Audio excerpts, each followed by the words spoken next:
Waa'ee sharafaa ilaalchisee sharafa karaa gabaa gurraachaa akkasumas immoo bilaak maarketii immoo hawaalaa kan jennu jechuudha. Guyyaan har'aa immoo Noovembarii 19 2024 baatii 11 akka lakkoofsa warra adii yookiin warra faranjii ingilizii warra jedhaniiti jechuudha. Egaa sharafni guyyaa har'aa akkuma beekamu jijjiirama qaba jechuudha. Yeroo karaa gabaa gurraachaa ilaallu maallaqni ol dabalaa jira jechuudha. Torbanoota darban keessa gadi garmalee bu'e ammoo torban kana keessa immoo guyyaa guyyaan ol dabalaa bula malee takkaallee gadi qannasaa hin bulle jechuudha. Boodarra akka bakka duraatti deebi'u abdiin qaba jechuudha. Maaliif yoo jettanii yoo gadi bu'es faayidaa nuti irraa argannu hin qabnu. Haalli qaala'insaa hanga gadi hin buunetti gaafa maallaqni gadi sharafni gadi hir'atu Humaa takkallee nuun fayyadu jechuudha. Otoo haalli biyya keenya keessa jiru qaala'insi biyya keenya keessa jiru persentiin ilaalamee gadi qannasa ta'ee asiis yoo birriin qannase waan nuti baafnu sun waan itti bituu dandeenyu ni ta'a jechuudha. Kanaafiyyuu karaa baankiitiin hin finne maaliif hin finne isuma sanarra jira jechuudha. Har'a yeroo sarchi go'ee ilaalu karaa nigdi baankiitiin jechuudha. Karaa baankii Itoophiyaatiin 119 marra jira jechuudha. Achuma jira hin tojjo dhugaan siniin jira. Ammallee akkasuma jechuudha. Dubaay illee 32 tuqaa wayirra jira. Saudiin illee 31 tuqaa 75 irra jira jechuudha. Karaa baankiitiin. Kanaafiyyuu isuma kanaan duraarra jira malee gaafa jijjiirama qabummoo ani wal faana wal bukkeerra isinii fida jechuudha. Kanaaf gabaan gurraachi immoo akkuma beektan guyyaa guyyaan saayitii irraa daqiiqaatti jijjiirama qaba. Isin immoo maallaqa keessan of harka kaawwattanii yeroo hundumaa viidiyoo guyyaa yeroo gadhiifamu gaafa gadi qannase maallaqa keessan of harkatti qabadha.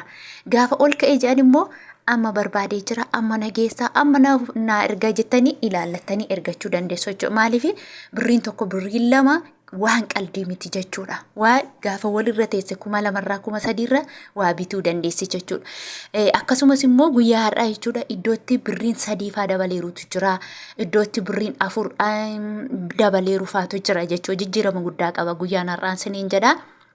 Egaa Ameerikaa doolaarraan isinii kadhaa dursammoo nagaan waaqayyoo isiniif haa baay'eetu hordoftoota jaallatamtoota kabajamtoota maamiloota kiyyaa nagaan isiniif haa ta'u akkasumas obboloota koo amantaa biraa taatan nagaan lafa jirtanitti isiniif haa baay'atu warri mana koof haaraa taatan sabiskiraayib gochuun maatii kochi dabalamaa warri maatii koo taatanii jirtanis immoo laayik gochuun na jajjabeessa isiniin jedha.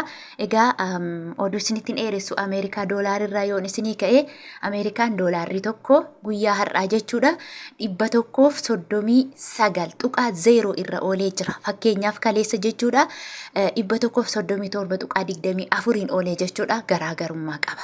Garaagarummaa naannaa birrii tokko olii qaba jechuudha.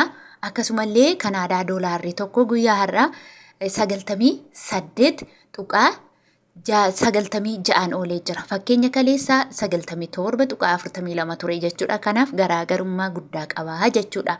Akkasumallee Awustiraaliyaa doolaariidha. Awustiraaliyaan doolaarri tokko guyyaa har'aa 90 tuqaa 35 oolee jira. Fakkeenyaaf kaleessa 88 tuqaa 69 ture. Innillee dabaluu agarsiisa jechuudha. Dabalataan inni itti aanu immoo yuuroodha. Yuuroon tokko guyyaa har'aa 147 tuqaa 28. Kaleessa wajjinii kaleessa fakkeenya 144 tuqaa 53 garaagarummaa birrii 3 qaba jechuudha. Kanaafiyyuu inni itti aanu immoo Swiss Frankiidha. Swiss Frankiin tokko guyyaa har'aa 157 tuqaa 1 oolee jira jechuudha.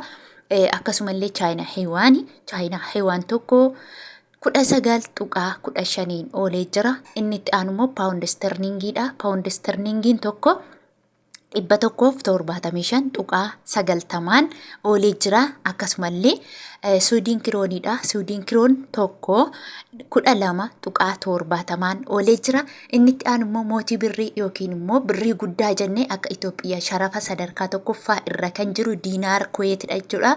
Kuweet diinaarri tokko guyyaa har'aa jechuudha 451 tuqaa 20 oolee jira. Amanuu nama sodaachisa jechuudha. Dhugaa fakkeenyaaf kaleessa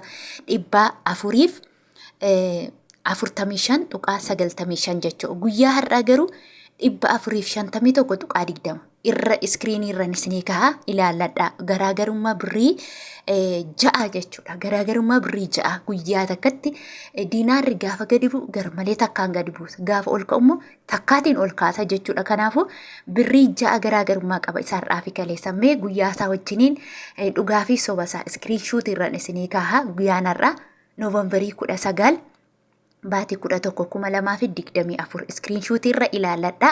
Namni viidiyoon kun isinitti tole laayik godhaa isiniin jedha. Akkasumallee Dubaay Diraamidha.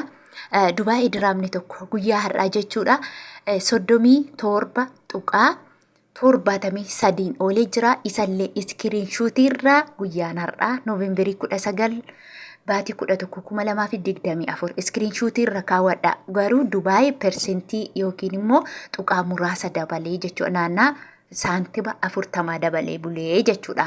Fakkeenyaaf kaleessa 37.33 ture har'a immoo 37.43 jechuudha. Akkasumallee Saudi Arabiyaa riyaalidha. Saudi Arabiyaa riyaalli tokko karaa ethioblakmarket.com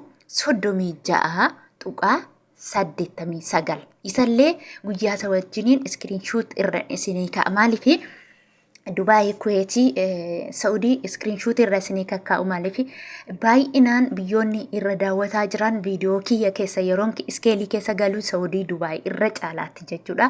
Kanaaf immoo namoota maamiloota ta'anii yeroo hundaa nama daawwatan laayikii godhan kan immoo nama gammachiisa waan ta'eef akka isinillee ilaaltanii itti gammaddan anis abdiin qabaa jechuudha. Kanaaf iskiriinshuutii irra ilaalladha. Akkasumallee darbee immoo warri Saudi Arabiyaa siisteema maallaqa keessan ittiin ergattan jechuudha. Namoonni haaraa duubarraan uftaniif jechan isinii irra deddeebi'a yeroo hundumaa warri birriin keessan baay'ee ta'e har'allee 30 jira jechuudha. 30 yeroo isinii jedhu birrii kee tokkotu 30 otoo hin taane 30 firta. Fakkeenya 6,000 yoo qabaatte jechuudha 6,000 baay'isuu 1,000 hiruu 30 jetta.